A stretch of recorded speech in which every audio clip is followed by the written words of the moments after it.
The message sent out by humanity and its ambassador sent ripples throughout the galactic community like two black holes orbiting each other, with the difference that they spread much, much faster.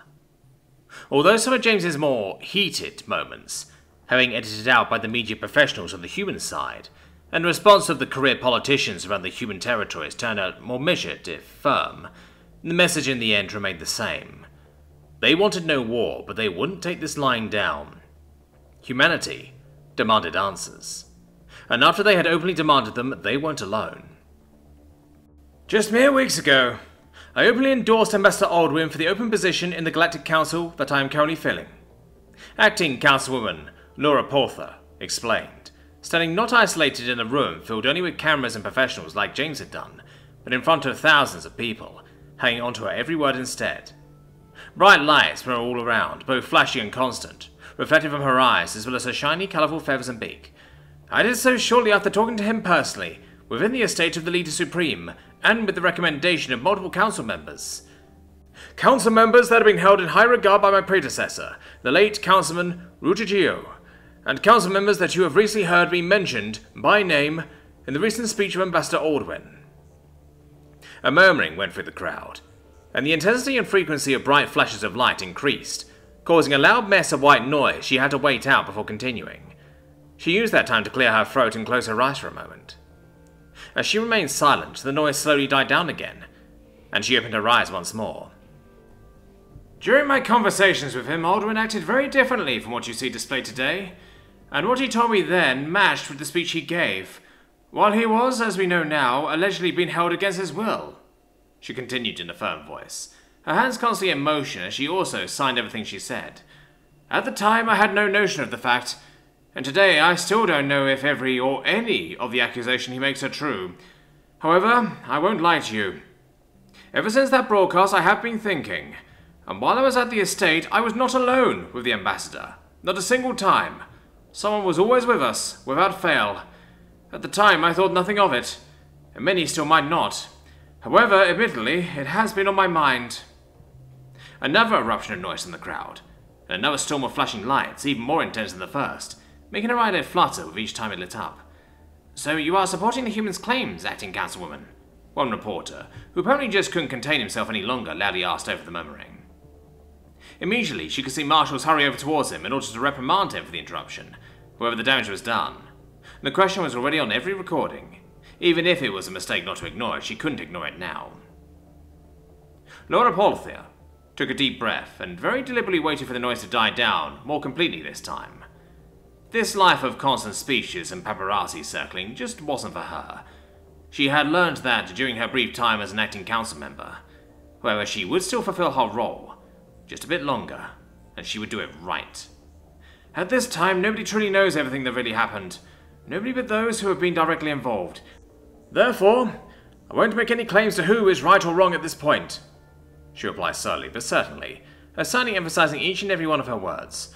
I do not support the humans in closing their borders. I do not support the humans in acting rushed and independently from the community. However, one thing I do support them in. I support them in their demands for answers, because I demand answers as well. I demand answers from both sides. The accused council members and the Leader Supreme, as well as from humanity. And so far humanity has been willing to provide, even at the cost of their own reputation, as well as personal freedoms. Now I expect the same from those we have trusted for so many years. The claims and evidence provided by humanity should be either verifiable or falsifiable with a thorough investigation. One I demand both sides of this conflict cooperate with. And of course, in my current role as acting council member, so will I.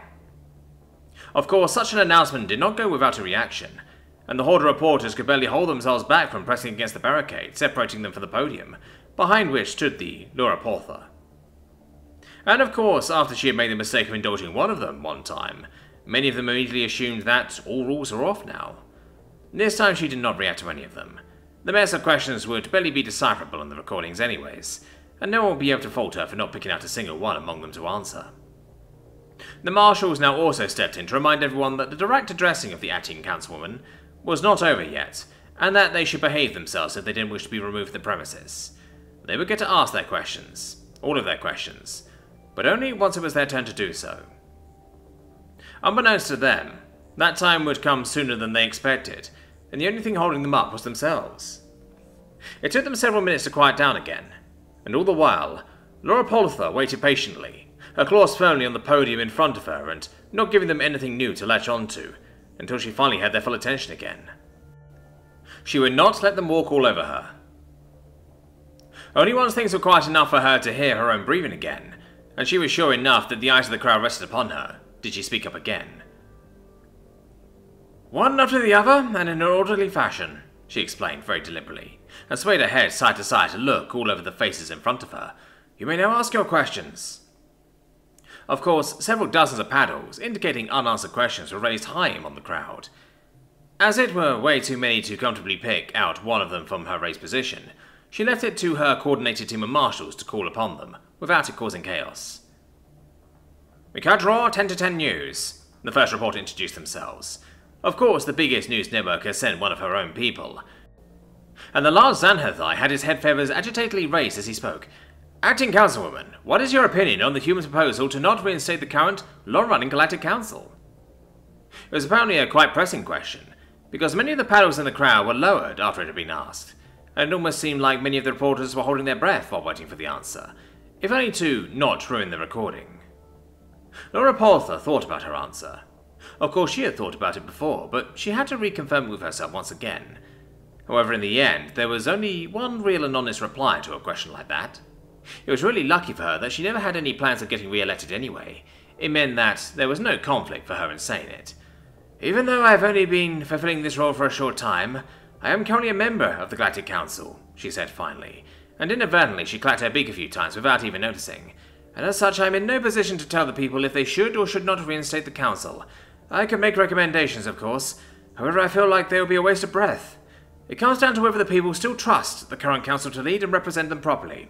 If you feel that is the case, vote to reinstate it. If you do not feel that this is the case, vote against it. That is all I will say on the matter." "I told you I wasn't freaking insane," a dark-furred Sipperslang back on the GCS yelled out in a mixture of agitation and excitement, as he jumped to his feet and slammed one hand down onto the table, while the other one pointedly directed at the screen that showed the human ambassador giving his speech, his wide eyes fixated at that face. "That's him! That's the guy! 100%, that ambassador is the guy who attacked us in the gravity control. Unknown imposter, my ass. I told you, he confirmed his identity via genetic code. I freaking told you." Next to him, another one of the first Death Worlders also stared at the screen in no small amount of disbelief. "Well, I'll be," he mumbled, and studied the pale face of the primate giving the speech.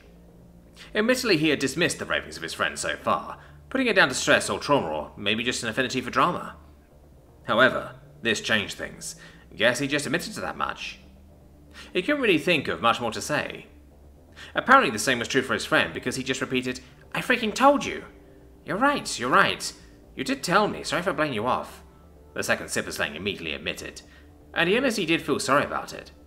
It had just all had seemed too far-fetched, which now made him think, but I wonder why he just comes out and says it. Can't be good for the image, can it? However, his friend immediately and aggressively shook his head, making his trunk flail left to right wildly. "The question you should be asking," he vividly tried to correct and vehemently gestured towards the table's plate with one hand, "is why is he coming out with it now? And why has the station's leadership tried to sell us all this nonsense before when they absolutely had to know what was going on the whole time, huh? Sounds pretty weird, doesn't it? I mean, it doesn't seem like he wanted to keep it a secret, does it now?" At first, it sounded like the ravings of a madman again. However, the second Sipperslang wasn't so quick to dismiss him this time. After all, he had told the truth before, and what he was saying wasn't entirely out of the question. "Well, they're looking into it now," he carefully mused instead, and simultaneously tried to hear what else the human on TV had to say. However, it seemed that his friend was much more interested in giving voice to his penned-up emotions. "But can we trust them to do that when they were the ones trying to bury it in the bushes in the first place?" he asked, and it seemed that he had lost all ability to remain still while he nervously moved about as he spoke. The second Sipperslang hardly doubted that the investigation would be held by the same people, but he could also understand the worry of his friend. "Well, what do you think?" he proposed, deciding that he should probably just give him some room to get his thoughts in order, before saying anything that might set him off on accident. "What I think?" his friend asked poignantly, and let out a single dry laugh at the question. "I think no one in the council is ever going to see another vote from me again." Not the strongest threat one could think of, but at least a realistic one. and one that wouldn't mean much trouble, which was better than the other one had anticipated. And he didn't even disagree with the notion. But in the name of their old friendship, he couldn't resist teasing his friend at least a little bit, even in a situation like this one. And so he commented, "And you would rather vote for the guy who actually attacked you then, I reckon?" His friend scoffed. "Course not," he rebuffed with a shake of his head. "But there had to be others, right? Can't imagine more people won't run if the council was getting tripped this time. And I mean, at least he's honest about it. Wasn't an ass back when he did it either, although I could have really done without the spraying. But I mean, nobody died." "So, do you think he's actually sorry?" the other Death Warder asked, interestingly. "Not that it matters too much, but honestly," his friend replied, "I reckon he is." Many throughout the galaxy were of the same school of thought, feeling that the humans were sounded honest and were at least worth an investigation, even if it would potentially only show that the primates had been lying to cover their backs. Surely looking into it couldn't hurt, and they would gladly have some of their tax money invested so this could be cleared up. Many shared this school of thought. Many, but of course not all. The question then remained, if it were most. "The recent severe allegations against my person have struck me deeply," Councilman Kashalengas told a crowd, not dissimilar to the one trying to get a hold of every single council member during a press conference not long after the human broadcast. "I have been in the position of a council member for a very long time, and I can say that in my years of service I have only ever done what was, to my knowledge and by my conscience, the best for the galactic community and its citizens. This holds especially true with my support of Ambassador Aldrin's candidacy for the position of councilman." He paused for a moment, letting what he said sink in and wandering along the crowd with his old eyes. "I don't know what happened between my endorsement of James Aldrin, the unprovoked attack of the humans of Nostrojar, and today's broadcast," he finally continued, his voice slow while also signing everything he said with his shaky arms.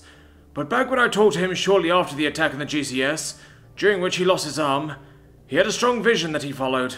A vision to combat the divide that had been building up within our once unified community. And as we can now see, a vision that is now more needed than ever. I don't know if it is a coincidence, or if Ambassador Aldrin proved to have more foresight than all of us, and saw these events coming. However, it is quite clear that the divide he saw was already deeper than anyone else anticipated. Humanity's recent actions have shown as much, and it seems that they did not wish for him to be an obstacle in their endeavors of unmitigated actions on their own behalf." Kashalengas exhaled deeply, and slowly shook his head with his eyes closed. "I cannot say what they did to coerce him to his recent change of behavior and messaging," he explained with a saddened expression. "Maybe they are forcing him to make these changes, or maybe he has merely succumbed to the call of his homeworld that also drives his fellow humans. All I can say is that... He seemingly had to stop himself for a second, abruptly breaking in the middle of the sentence for a moment and clearing his throat, before continuing even slower. "That man we saw in today's broadcast was not the same sharp, lively young primate that I had the pleasure of knowing before. But I do hope that that man is not lost to us yet. We will find out just what has led him to these recent actions, and if there were outside forces coercing him, we will snuff them out, so he may return in peace to his previous path. After all, in my many years of service to the community, there is one simple precept I have always held on to tightly. In the end, reason will prevail. I hope that everyone made insecure by these strange tidings will also keep that in mind." Of the many people accused in James's speech, Kashalengas was the only one to respond on the same day as the accusations that had been made. Everyone else sat back, got their affairs in order, announced that they would make their case at a later point in time, or not at all, claiming that they didn't feel the need to openly address such outlandish claims, at least for the moment, especially not after a seemingly unprovoked attack against them. And while all the important people were busy planning their steps and licking their wounds, the people further down the food chain had naturally already gotten their new orders. "So, this is what you've been keeping from me this whole time?" The agitated voice of Diolbia, Tessil's fiancé, came out of the speakers. "This is the important task you couldn't tell me anything about? Kidnapping an ambassador?" Tessil forcibly slammed the lid to the chest, containing most of his personal belongings, shut. Maybe a bit too forcibly, he realized a second later. And he made very sure that the same aggressive force didn't creep into his voice as well when he replied. "No, of course not," he said, thankfully managing to restrain his voice for the most part, while he lifted the chest off the ground. "He literally called you out by name," Devolver answered, and of course she was completely right by that. "I told you I was working with him," he replied anyway, and made his way towards the door, chest hoisted up in his arms. We all were before that attack. Every one of us that he called out, we're all here working with him. I don't know what makes him act like this now. Using his foot, he banged against the door, signaling for someone to let him out of the massive gate. A moment of pause emerged in the conversation, as apparently his fiancée was unhappy with the amount of work noises that came from Tasil's end of the line. What are you even doing right now? Devolver finally asked, her voice an unreadable mixture of exasperation, disappointment, anger, and disbelief. I'm packing my things and moving, Tasil explained, as the enormous doorway made room for him to exit. The unhappy-looking Zodiatos behind it looking down at him with a scowl.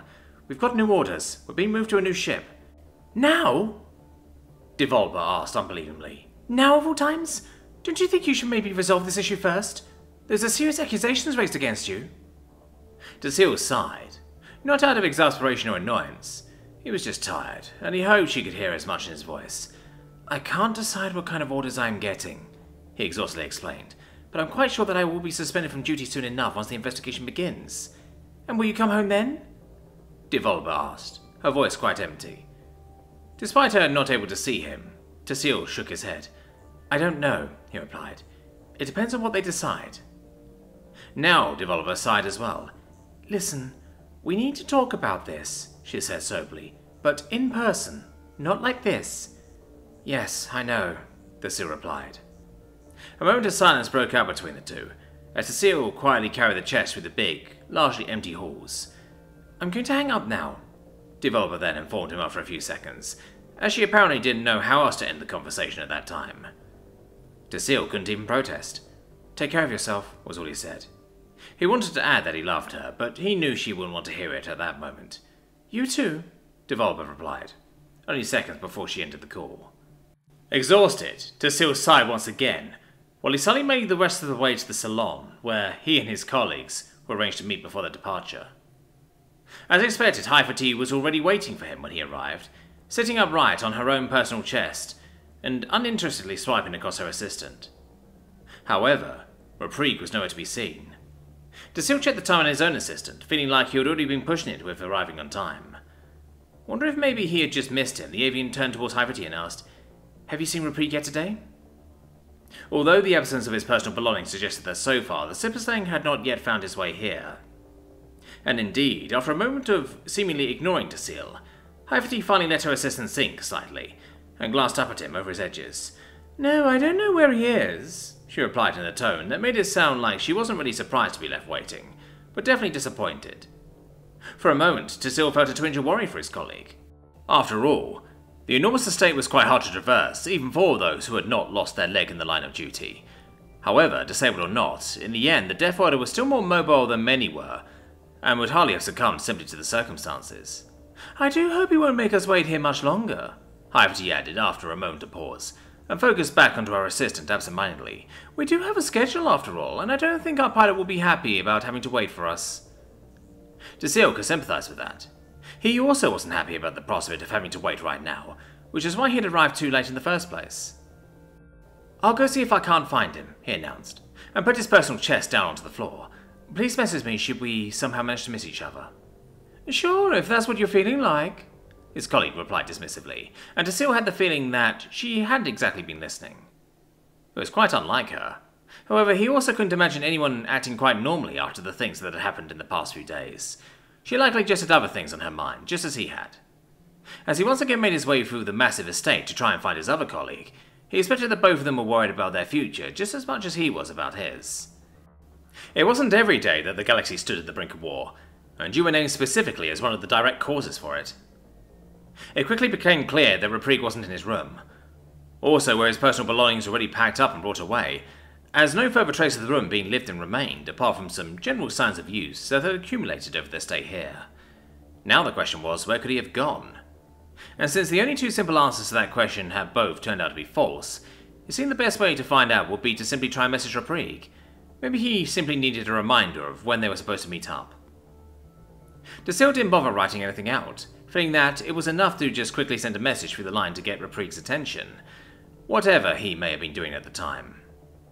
And indeed it worked, because a few moments after sending out the message, Tasil already received a reply. Meet me by the basements, it said. By the basements? That's where he was? Well, luckily that wasn't too far away, and Dasil arrived there quite quickly, just in time to witness Reprieve being lowered back onto solid ground by Sedatus Ball, who had apparently carried the man out of the basement door. The Ball didn't stay to chat, and immediately disappeared inside of the door again, while Reprieve started to smooth out his fur, that had been slightly dishevelled in the process of being carried around, leaning his crutch against the wall as he did so. The chest with his personal belongings were already waiting for him, just a few paces away from the door. "There you are," Dasil uselessly commented, both to gain Reprieve's attention and to announce his own arrival. Reprieve glanced up at him for a second and greeted with a nod of his head, before focusing back on his grooming. "We're late," Dasil informed his quasi-superior, who seemed to be in no rush of his own. "I know, I'll be right there," Reprieve replied, and simply satisfied with the state of his fur now, reached for his crutch, before limping over towards the chest. Immediately, Dasil hurried over to take it for him, expecting that it wasn't very handy to carry something that unwieldy around, while having to devote one of your arms to just being mobile, even if you had the strength to do it. "Ah, thank you," Reprieve commented, once Dasil had taken the chest right from under his trunk. "No problem," Dasil replied while holding the chest. It was much smaller than his own. "I try to help where I can." Reprieve scoffed at him. "Well, while I appreciate it, I'll have to get used to this one way or the other," he commented, clacking his crutch against the ground 2 times to emphasize what he was talking about.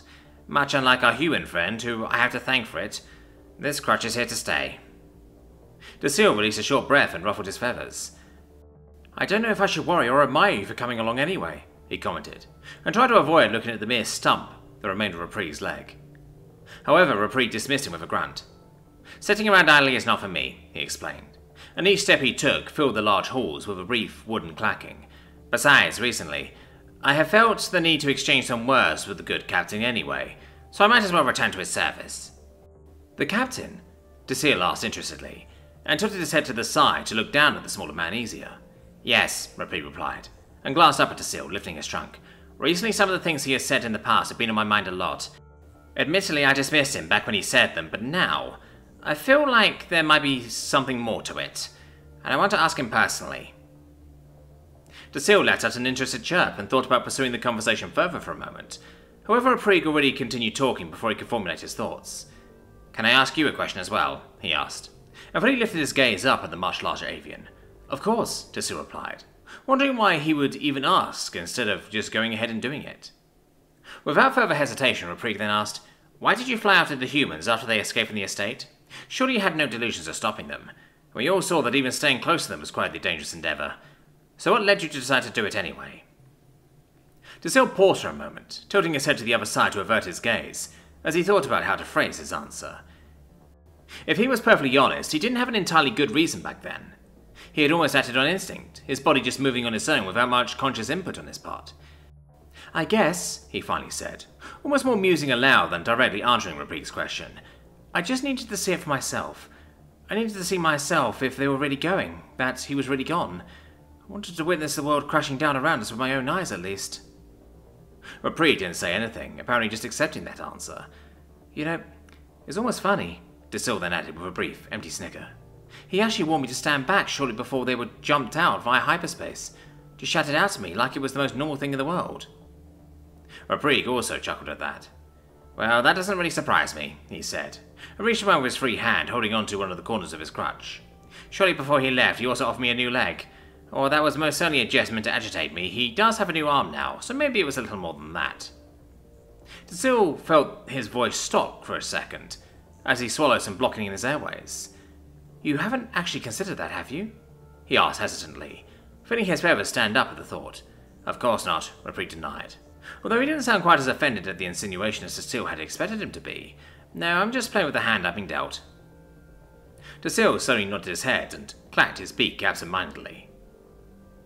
"And what kind of hand do you think is waiting for us now?" he asked, without even really thinking about it, compelled by the dread he felt when thinking about tomorrow. "I know just as much as you," Reprieve replied to that, and it almost seemed like he wasn't nervous about the things to come at all. "But I guess now is the time that we find out just how unifying our cause really is." Dasil averted his gaze once more, having no idea what to reply to that. And in the end, it didn't really matter what he had to say. Things would happen either way. So instead of thinking about possibly being torn apart even more in the court of public opinion in the near future, he tried to change the topic back to a previous point of the conversation. "So, if I may ask, what do you want to talk about with the captain anyway?" he inquired, bringing his gaze back down to the mammalian. Reprig, on the other hand, looked straight ahead. Not much, he said. Just some of his ideas, and why they may have failed. While her subordinates were busy preparing for the next step of their mission, the High Matriarch herself was planning her own next steps. Soon, she would also have to step out in front of the people and explain herself. And when she did, she would better have good explanations for everything that had happened under her watch. Luckily, she had prepared for this possible eventuality, and there weren't too many ends left untied that could be followed back to her. But of course, that would hardly matter if James could get the people to believe the story he told, which very directly involved her. But she had served the community for many years. Her words held weight. Not to everyone, of course, but to many. And with anything but decisive proof, humanity was fighting an uphill battle. For now, she would have to spend her time with damage control, which would have been a shameful waste had it not been for the fact that humanity had now moved near completely out of her reach. Even after discrediting James's accusations and returning back to the status quo in the community, that would be a huge step back. And with his influence, it would take ages until humanity was even amenable to any suggestions once again, and there was only assuming they would ever be. And that wasn't even mentioning the amount of distrust against themselves that the humans were now sowing amongst the good people of the community they knew to listen to reason, which made them a less and less enticing candidate for the task ahead by the moment. More and more, it seemed that their primate nature they had all put so much faith in had not survived their death-old upbringings, instead of just being slightly hindered by them, as they had first expected. But could that really be? Could they have misinterpreted this opportunity granted by the will this much? She could hardly believe it. Somewhere inside there had to be the people they had waited for so long. She had seen glimpses of them in there, she knew it. Despite seemingly walking far off any path any sound mind would wander, they were not beyond reason. However, she had underestimated the work ahead, and now it came back to bite her.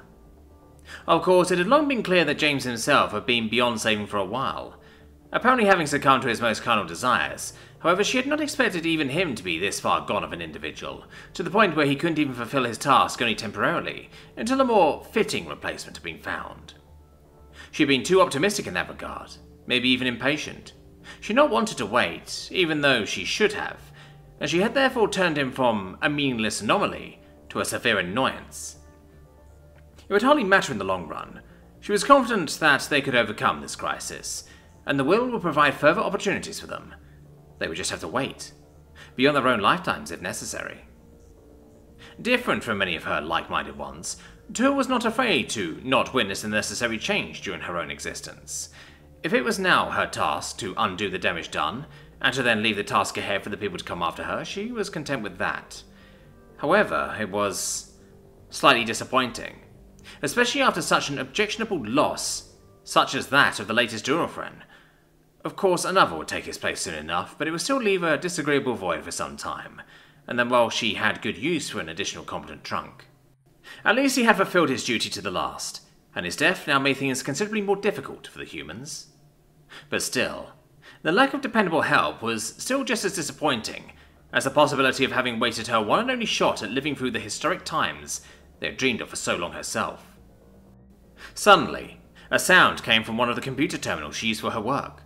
Apparently, somebody was trying to reach her. "I thought I said I do not wish to be disturbed while I am grieving," she immediately said, as soon as the communication line was open. She could hear the nervous breathing of her assistant on the other side of the line, without even looking up at her picture on the screen. "Yes, High Matriarch, of course. However, although you did, someone has been trying to reach you, and I feel that it may be in your best interest to hear him out," the young woman replied, sounding quite sure of herself, despite the clear anxiety still present underneath her voice. "Him? And what makes you think that hearing him out cannot at least wait until after the funeral Durofren?" to ask strictly, even though her curiosity had already been piqued. She still needed to reinforce the notion that disobeying her on a whim like that was not something she just tolerated. Besides, disturbing your widow's grief was tasteless in the best of times, and these were far from the best of times. "If you still wish for me to turn him away, I will immediately do that." Her assistant reinforced her previous stance. Somehow it seemed the girl had become considerably more proactive ever since the day of the attack on the GCS. "However, I wanted to let you know that he would like to talk to you sooner rather than later, which may be in your interest as well." Tur let out a brief, trumpeting breath through her trunk in disapproval. "Will you stop it with the pronouns already?" she demanded in a strict voice, and rubbed her temple with one end of her trunk. "Who is this he that you think I should talk to so pressingly?" Her assistant had apparently not even realized that she had inadvertently danced around the subject, and the girl now seemingly stilled her nerves, slapping against the side of her face with her ears a few times to make herself focus before she replied, "It's Alexander Page, High Matriarch." Alexander Page? Immediately the name conjured up images of the young, bubbly, light-haired human that had talked to her and James previously, as he had given his outspoken support to James's candidacy for the council. What could he possibly want from her? Just announce his previous support? Unlikely. He would hardly press to personally message her for that. It was quite intriguing. "Should I turn him away?" her assistant asked, after Tua had remained quiet for some time. But Tua raised her trunk. "No," she said. "Pass him through." She didn't want to be too optimistic or too impatient yet again. However, to her, it almost seemed like the will had provided opportunity once more, much sooner than she would have anticipated. At the very least, this has some potential to become quite interesting.